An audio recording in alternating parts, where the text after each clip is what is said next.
पार पडली, MCR झाला आहे, नेमकं कोर्टामध्ये काय झालं आणि तुम्ही 2 मिनिटाची वेळ मागितली होती भेटायला, काय भेटला आणि काय बोललं? सर जे बोललंय ते आम्ही डायरेक्ट आता सांगू शकत नाही. सुमित सर आम्ही कोर्टापुढे बोललोय. आम्हाला भेटायचं का होतं, जे आरोपीची कहाणी आहे ती आम्हाला माहिती करू शकते, कारण बेलसाठी आम्हाला महत्वाची.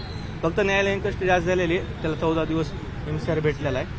आता पुढली कस्टडी आल्यानंतर चालू राहील. सुमित सर बोलताय पुढल्या तुम्हाला. मेहरबान कोर्टाने सदर आरोपीचा MCR केलेला आहे. सदर आरोपी याची रवानगी येरवडा कारागृह येथे केलेली आहे. त्यानंतर आरोपीसोबत जास्त काही बोलता आलेलं नाही आणि त्याबाबत आता काय आम्ही सांगू शकत नाही. जे काय आमचं आर्ग्युमेंट असेल ते आम्ही बेल ॲप्लिकेशन फाईल केल्यानंतर सांगा. सर, मागच्या वेळेस कोर्टामध्ये तुम्ही 7,500 रुपयाचे पैसे घेतल्याचा दावा बाहेर येऊन माध्यमांसोबत केला होता. तुम्ही आतमध्ये कोर्टामध्ये हा दावा केला होता का बेंच समोर? दुसरी गोष्ट, जर तो केला नव्हता तर तुमच्या इथिकल प्रॅक्टिसमध्ये हे बसतं का? त्याबाबत कोर्टात आर्ग्युमेंट न केलेली गोष्ट, रेकॉर्डर नसलेली गोष्ट बाहेर येऊन तशी भासवली तुम्ही की त्याबाबत आम्ही सविस्तर पत्रकार परिषद घेणार. त्याच्या फॅमिली सुद्धा येणार आहे त्यासमोर त्या ठिकाणी समोर. आणि त्याचं उत्तर आम्ही त्या ठिकाणी पत्रकार बोलला नाही ते बाहेर बोलला. त्या ठिकाणी आम्ही त्यावेळेस सांगितलं आहे, त्यावेळेस हे सांगितलं की आरोपींनी दिलेल्या माहितीनुसार सांगितलं आहे. तुम्ही आरोपीचे वकील म्हणून जेव्हा न्यायालयात झालेल्या सुनावणीची माहिती द्यायला बाहेर येतात तेव्हा जी गोष्ट तुम्ही आतमध्ये सांगितलीच नाही बेंच समोर, ती गोष्ट बाहेर आता त्यामध्ये का सांगितली? त्यामध्ये ज्यावेळेस आमचं आर्ग्युमेंट झालं त्यानंतर आम्ही आरोपीसोबत बोललो मेहरबान कोर्टाची परवानगी घेऊन, आणि त्यानंतर आरोपी दिलेली माहिती ती आम्ही आरोपीने दिलेल्या माहितीवरून सांगितलेली. पण आरोपीने दिलेली माहिती आधी तुम्ही न्यायालयाला सांगणं अपेक्षित असतं. तुम्ही ती न्यायालयाला न सांगता मग आरोपीसोबत जे बोलणं झालं आमचं, आरोपीसोबत जे बोलणं झालं ते आर्ग्युमेंट नंतर झालेलं आहे. त्यानंतर लगेचच त्या ठिकाणी आरोपीला घेऊन गेलेले. जेव्हा ऑर्डर झाली सर, तुमच्या प्रश्नाचं उत्तर असं आहे, जेव्हा ऑर्डर झाली आम्ही परमिशन घेतली, तुमच्यातले सगळे होते मीडियातले, जेव्हा बोलायला मेहरबान कोर्टावर पावर नव्हती, म्हणजे वेळच नव्हता, आम्हाला 2 मिनिटं बोलून दिली. त्यांना जे सांगितलं, त्यांनी जे सांगितलं ते आरोपीच्या सांगण्यानुसार सांगितलं. इथिकल प्रॅक्टिकल हे जे तुम्ही बोलता सर, इथिकल प्रॅक्टिकल जे म्हणता सर, जेव्हा सगळं झालं, कोर्टाची परमिशन घेतली, जेव्हा झाल्यानंतर परमिशन घेतली, जेव्हा आर्ग्युमेंट संपतं तेव्हा पार्ट नसतो आमचा काय सांगायचा. जर झाल्यानंतर माध्यमाने विचारलं की तुमचं बोलणं काय आलं, म्हणून आमच्या सहकार्यांनी जे माध्यमात बोलणं झालं आरोपीचं ते सांगितलं. त्यात चुकीचं आणि इथिकल प्रॅक्टिस हा चुकीचा प्रश्न आहे सर तुमचा. हे आम्ही प्रशिक्षण घेऊ आणि व्यवस्थित उत्तर देऊ, तुमचं व्यवस्थित उत्तर देऊ सर आम्ही. अजिबात तुम्ही कोर्टामध्ये आम्ही सगळे त्या आर्ग्युमेंटला उपस्थित होतो.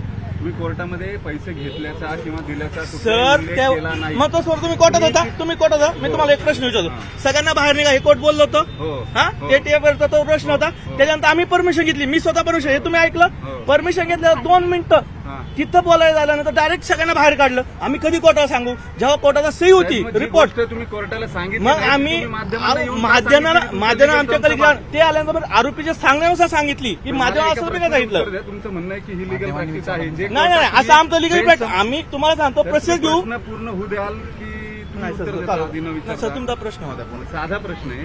जी गोष्ट तुम्ही कोर्टामध्ये सांगितली नाही ती गोष्ट तुम्ही कोर्टातून बाहेर येऊन माध्यमांसमोर कोर्टात सांगितल्याचं भासवलं, तर ही एथिकल प्रॅक्टिस आहे का? आम्ही सांगितलं नाही, मी वैयक्तिक सांगितलं नाही.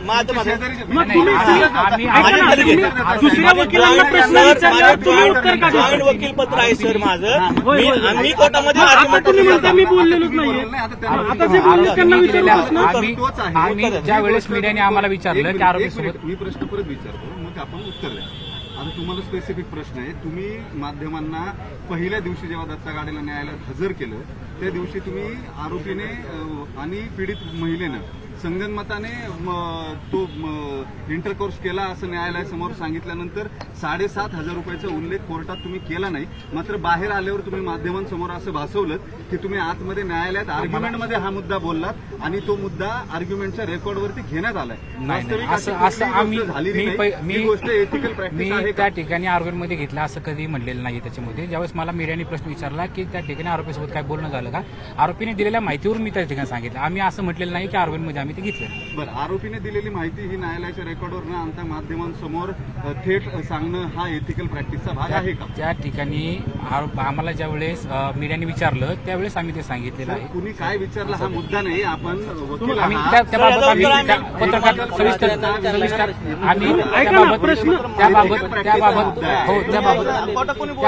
त्याबाबत आम्ही सविस्तर पत्रकार परिषद घेणार आहे. आरोपीचे घरचे सुद्धा समोर आणणार आहे. आरोपीचे घरचे यापूर्वी समोर आले, मुद्दा फक्त 7,000 रुपयांचा त्या मुद्दा ठिकाणी आहे. तुम्ही रेकॉर्डवर न घेता माध्यमांना मी तसं ते सांगितलं. सांगतोय की त्या ठिकाणी आरोपीने दिलेल्या माहितीवरून आम्ही ती माहिती दिली. ज्यावेळेस आम्हाला मीडियाने विचारलं की आरोपी काय बोलणं झालं प्रश्न सोपा आहे, ते ethics आणि मध्ये बसतं का तुमच्या? ज्या वेळेस त्या ठिकाणी आमचं आरोपीसोबत बोलणं झालं होतं त्यावेळेस आमचं आर्ग्युमेंट कंप्लीट झालेलं होतं आणि मेहरबान कोर्टाच्या परवानगीनंतर आम्ही त्यासोबत बोललो होतो आणि मीडियाने विचारलेला प्रश्न म्हणून आम्ही त्या ठिकाणी सांगितले आणि त्याबाबत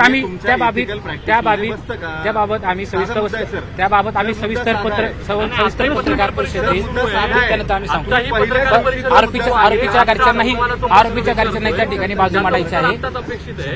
कारण तुम्ही याच ठिकाणी त्या दिवशी बोलले होते पत्रकार परिषद सविस्तर तुम्ही असं पळून जाऊन सविस्तर पत्रकार परिषदेमध्ये आम्ही